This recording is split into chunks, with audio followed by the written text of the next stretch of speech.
महाराष्ट्रात सध्या महानगरपालिका निवडणुकांचे वारे वाहत आहेत. येत्या काही काळातच जागा वाटप डिक्लेअर होऊन प्रत्यक्ष प्रचाराला सुरुवात होणार आहे. सामान्य माणसांच्या जीवनाशी निगडीत प्रश्नांवरतीच या निवडणुका लढवल्या जात असल्यामुळे या निवडणुकांचे महत्त्व अनन्यसाधारण आहे.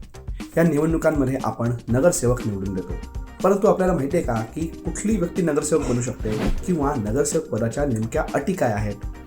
महाराष्ट्र महानगरपालिका अधिनियम कलम 9 आणि 10च्या नुसार जी व्यक्ती जिने आपली वयाची 21 वर्ष पूर्ण केली आहेत ती व्यक्ती नगरसेवक पदाच्या निवडणूक लढवण्यासाठी पात्र असते.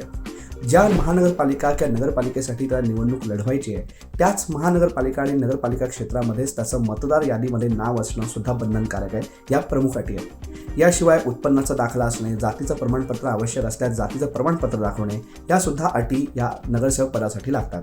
शिवाय न्यायालयाने त्या व्यक्तीला जर समजा 2 वर्ष किंवा त्यापेक्षा जास्त वर्षांची शिक्षा ठोठावली असेल तर ती व्यक्ती निवडणूक लढवण्यासाठी अपात्र ठरते. तसेच पुढची 6 वर्ष ही व्यक्ती निवडणूक लढवू शकत नाही.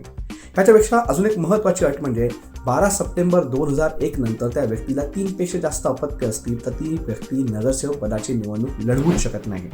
या झाल्या नगरसेवक पदाच्या अटी.